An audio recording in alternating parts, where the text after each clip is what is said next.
Breaking news చూస్తున్నాం. ఈరోజు తెలంగాణలో మరో కొత్త రాజకీయ పార్టీ పుట్టబోతోంది. కవిత కొత్త పార్టీ ప్రకటన ఈరోజు 10 గంటల సమయానికి వర్చువల్ వేదికగా జరగబోతోంది. అయితే తెలంగాణ ప్రజా జాగృతి అనేది కవిత కొత్త పార్టీ పేరున్నట్టుగా తెలుస్తోంది.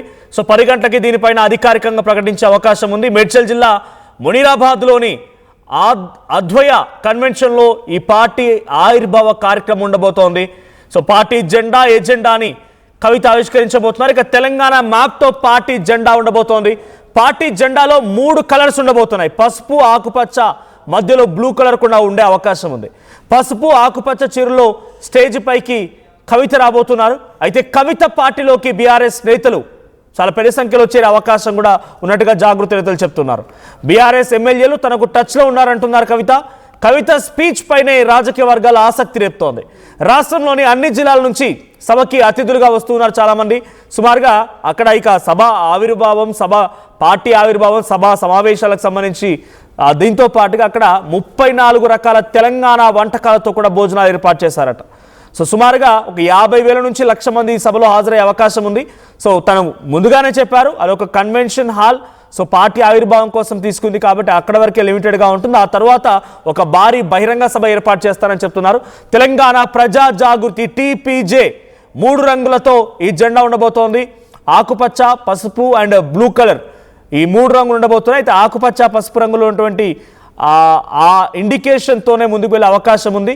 సో ఇక్కడ మనం చూస్తున్నాం బతుకమ్మ ఉన్నటువంటి ఒక ఫోటోని అక్కడ ఏర్పాటు చేయడం జరిగింది సభ ప్రాంగణం దగ్గర. సో చిన్న పాప చేతిలో వచ్చే బతుకమ్మ, తర్వాత ఒక మహిళ బతుకమ్మని పట్టుకున్నట్టుగా ఒక ఫోటో. సో ఇది అక్కడ పోస్టర్గా అక్కడ ఒక విగ్రహాన్ని ఏర్పాటు చేశారు. తర్వాత జ్యోతిబాయి పూలే విగ్రహం ఉంది. ఆ తర్వాత అంబేద్కర్ విగ్రహం కూడా ఏర్పాటు చేశారు. సో సభకు సంబంధించి ఎక్స్క్లూజివ్ విజువల్స్ మీరు చూస్తున్నారు. ఎగ్జాక్ట్గా 10 గంటల సమయానికి ఈ పార్టీ అనౌన్స్మెంట్ జెండా ఎజెండా అని ప్రకటించబోతున్నారు కవిత. సో దీనికి సంబంధించి మరిన్ని అప్డేట్స్ మా ప్రతినిధి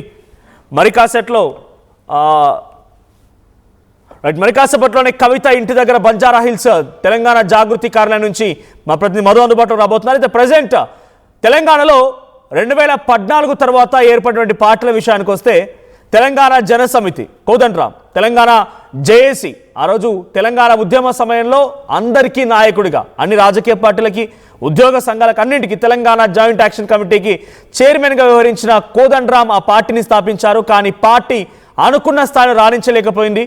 మొన్న జరిగిన ఎన్నికల్లో కాంగ్రెస్ పార్టీతో, అంతకుముందు జరిగిన పార్టీ ఆవిర్భావం నుంచి ఏదో ఒక పార్టీతో పొత్తు పెట్టుకోవడమే.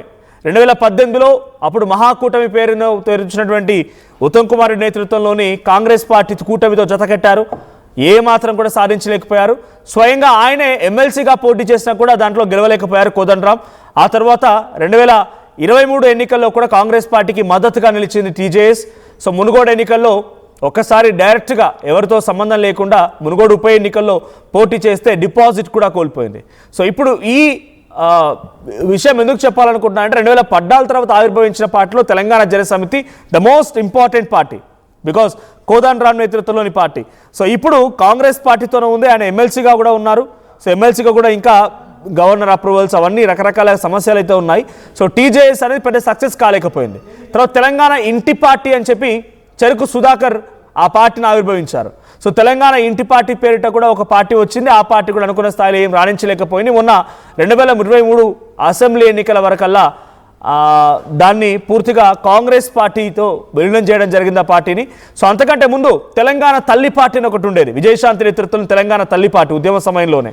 ఆ తర్వాత ఉద్యమ నేపథ్యంలో చాలా క్రియాశీలకంగా ఉద్యమాలు నడవాలి కాబట్టి తెలంగాణ తల్లి పార్టీని TRS పార్టీతో అప్పుడు విజయశాంతి విలీనం చేయడం జరిగింది. సో ఇలా రాజకీయ పార్టీలు కేవలం తెలంగాణ ఎజెండాతో, తెలంగాణ జెండాతో వచ్చినటువంటి పార్టీల్లో తెలంగాణ జన సమితి, తెలంగాణ ఇంటి పార్టీ, తల్లి తెలంగాణ పార్టీ, తెలంగాణ రాష్ట్ర సమితి ఇవన్నీ కూడా ఇప్పుడు తెలంగాణ ఎజెండా, తెలంగాణ జెండాతో వచ్చినప్పటికీ కొంత కనుమరుగైపోయాయి. ఇంక్లూడింగ్ TRS కూడా. ఎందుకు TRS కనుమరుగైపోయిందనే మాట చెప్తున్నానంటే TRS కాస్త BRSగా మారిపోయింది. సో తెలంగాణ జెండా ఎజెండా వాళ్ళ భావాలో ఉండొచ్చు కానీ పార్టీ రాష్ట్ర స్థాయి పార్టీగా ఇప్పుడు జాతీయ స్థాయి పార్టీని ప్రకటించేసుకున్నారు కాబట్టి ఆ పార్టీ కూడా తెలంగాణ కేవలం సెంటిమెంట్గా ఉన్నటువంటి రాజకీయ పార్టీ నుంచి రాష్ట్ర జాతీయ స్థాయికి వెళ్ళిపోయింది. అది కూడా తెలంగాణ సెంటిమెంట్ని కోల్పోయింది.